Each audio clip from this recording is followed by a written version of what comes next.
Exatamente. Eu vou começar falando sobre um mito que tem relação com o signo de Leão, que é o mito de Hércules e do leão de Nemeia, né? O Uhum, Hércules é o herói mais conhecido da mitologia grega, né? A gente usa sim. frequentemente no Brasil o nome Hércules, mas na verdade, se a gente for usar, né, uma tradução mais correta do nome grego, né, a gente deveria falar Heracles, né? Hércules seria o nome romanizado, né, Tá. desse herói que talvez tenha sido mais popular, né, talvez dos mitos, né, do Sim, semi, sim. né, mas o nome direto, né, a tradução é complicado falar de tradução do grego, né, mas o nome, a pronúncia correta do nome dele, do herói grego, seria Heracles, né? E Heracles, né, ou Hércules, né, era filho de Zeus, né, e de uma mortal chamada Alquimena, né? E entrou naquela categoria, né? Naquela categoria imensa que a gente tem dos mitos gregos, dos chamados semideuses, né? Ou também Semideus. Uhum, como, né? Que eram seres mortais, eram pessoas mortais, mas que tinham força sobre-humana, capacidades muito além das pessoas comuns e cujo destino, né, uhum. trazia também para eles feitos e histórias também que fugia muito do que as pessoas comuns podiam ter, né? Eles tinham destinos Uhum, especiais, né? Muitas vezes trágicos, né? Nem sempre esses destinos desses filhos de deuses eram destinos uhum. coroados de glória, né? Como a gente vai ver um Sim. pouquinho da história do Hércules agora. Zeus era o deus, né? Era o governante de todos os deuses, né?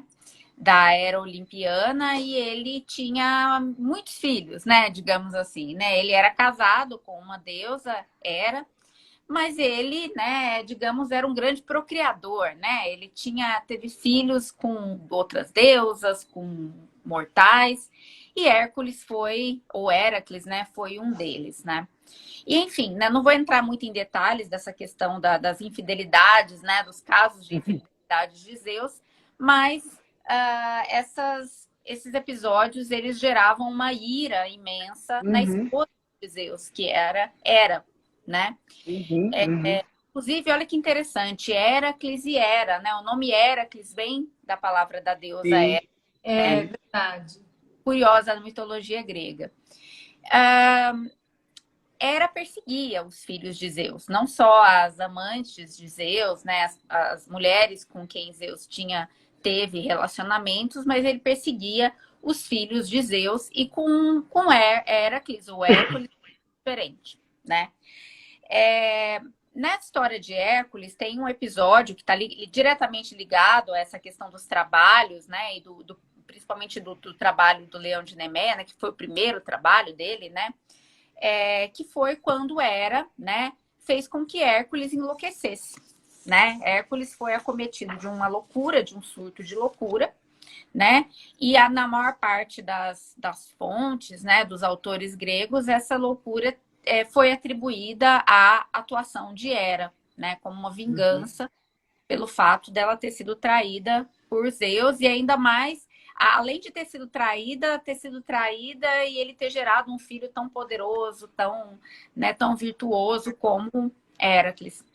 E nesse Uhum. loucura, Hércules, que na época era casado com Mégara, né? Ele matou os filhos que ele teve com Mégara. Ele enlouqueceu e Por matou. causa da loucura. Por causa dessa Foi um loucura que ela. loucura. Foi um surto de loucura. E ele procurou, depois desse surto, depois que ele voltou a si, ele não conseguiu mais, né, a permanecer ao lado de Megra e procurou, né, é, enfim, eu acho que ele até foi bem cafajeste, né, quer dizer, matou os filhos da mulher e, olha, eu não E consigo mais largou ela. ter, porque você me lembra os filhos que eu matei, mas tudo bem, vamos deixar de lado, né, esse lado meio machista do herói. Mas ele procurou um oráculo porque os gregos eles acreditavam muito que quando era cometido algum erro, um crime, da necessidade de espiar esse erro de alguma forma. Uhum.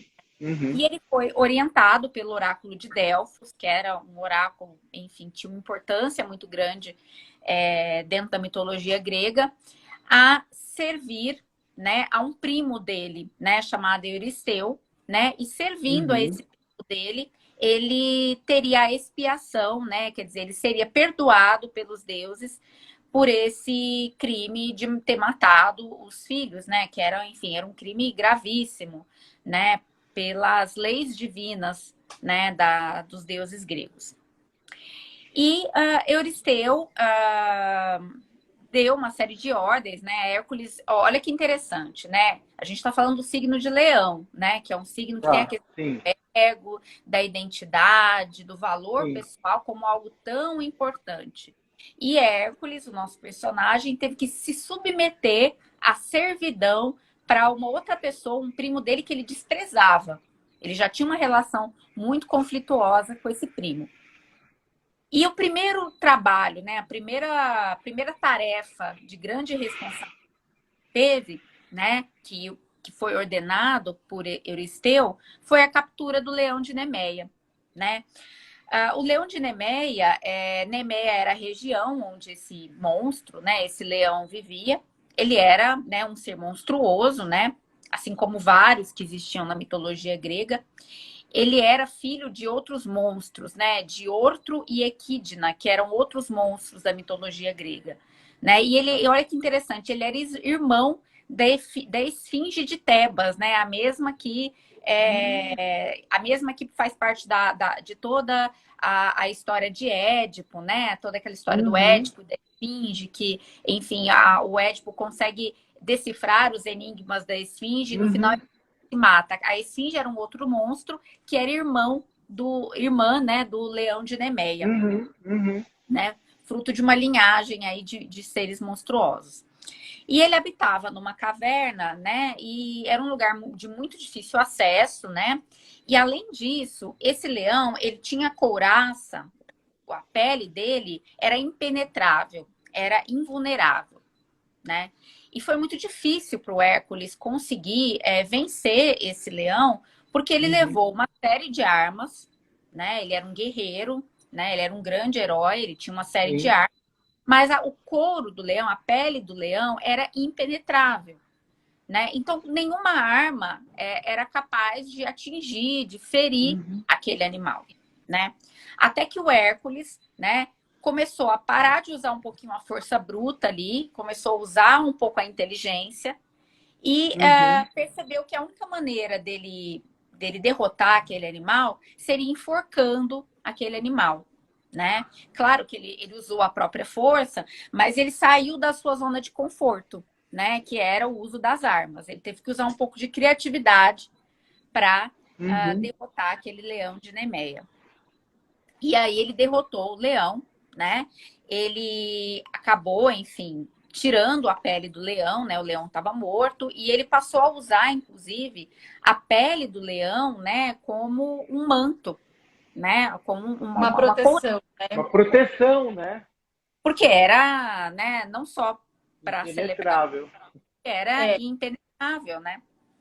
E a tem Sim. até uma parte, né, Carol? Eu não sei se você chegou a ler, que parece que nessa luta que ele trava com o leão, ele observa que ele olhava os sim, olhos do leão e se enxergava lá, né, como se fosse sim, um sim, espelho mesmo, né? E por aí a gente já começa a ver que esse mito exatamente. fala muito da nossa luta com o nosso próprio ego, né? O ego inflado muitas vezes, a vaidade, o instinto que vem antes, né? É o controle que muitas vezes a gente tem que exercer, mas para saber conquistar a identidade equilibrada. Sim. E ele viu dentro dos olhos desse leão a própria agressividade, Sim. lado, o próprio orgulho, né? Então, assim, nesse trabalho, ele venceu o próprio orgulho, né? E eu acho muito significativo esse trabalho, Uhum. o primeiro trabalho, o trabalho que inaugura, porque ele tem várias mensagens, né? Primeiro da questão do orgulho, né? Já começa pelo fato dele ter que se submeter Servir. a servidão para uma outra pessoa, né? Então ele já teve que segurar, de aguentar o próprio orgulho por aí, né? É, Segundo ele, a questão da agressividade, da violência que estava dentro dele, né? O leão, na verdade, ele é uma analogia, né? Ele é um mito. Ele representava o leão interno do próprio Hércules. O animal interno do próprio Hércules, a agressividade que vivia dentro dele, né? Uhum. A raiva que ele sentia por talvez ter deixado se levar pela loucura, Uhum. de loucura, né? Então, tudo isso, todos esses sentimentos, tudo isso que existia dentro dele, né? Era o leão. O leão, na verdade, era aquilo, todos esses sentimentos, o orgulho, a raiva, esse lado mais animalesco que ele teve que domar, né? Só quando ele conseguiu domar isso que ele teve a vitória, né? Então, vencer o leão significou não só um feito heróico, mas um momento em que aquele herói conseguiu tomar as rédeas, né, dos próprios instintos. Faz até um pouco analogia com a carta do tarô, a força, né? Que também faz analogia com o signo de leão, né? Que é muitas vezes a razão, né? Que a gente tem que usar para controlar os instintos, a força, para que daí nasça o verdadeiro herói, né? E foi o que inaugurou realmente a trajetória dele como herói, né? Foi esse feito, né?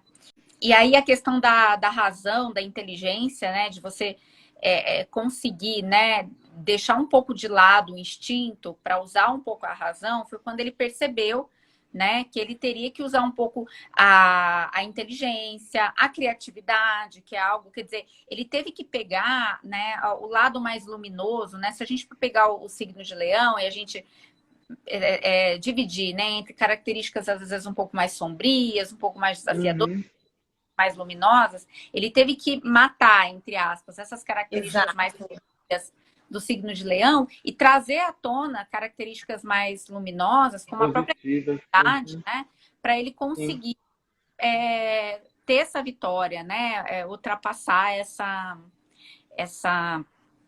esse desafio. É um desafio. Um desafio. E eu vi uma interpretação muito interessante do Leão de Nemeia, que a carapaça do leão, ela simbolizava a própria identidade dele, que ele conseguiu resgatar e ele conseguiu se proteger com a própria identidade, né? Ele conseguiu, vamos dizer assim, se fazer as pazes com a própria identidade dele de uma maneira saudável, né? Ele conseguiu entender quem ele realmente era, né? Lidando melhor com as suas próprias características desafiadoras e se protegendo contra o mundo, né? Leão é um signo que fala muito de amor próprio, né? Então esse mito fala muito da integração dessas forças, né? Para que se forme esse amor próprio, né? Ao passo que Aquário vai falar do outro extremo, que é o amor pela coletividade, o Leão fala do amor próprio. Exatamente, a palavra integração da personalidade dele, né? Que futuramente seria uma força dele, é a própria pele do leão, né? Aquela pele impenetrável que se tornou a força dele, né? Que impedia ele de ser ferido pelos outros, né? Então, assim, no momento que a gente integra a nossa personalidade, que a gente se conhece, se reconhece, até o nosso lado mais sombrio, né? Até o nosso lado mais desafiador, a gente se torna, digamos assim, menos vulnerável. Exato. Sim.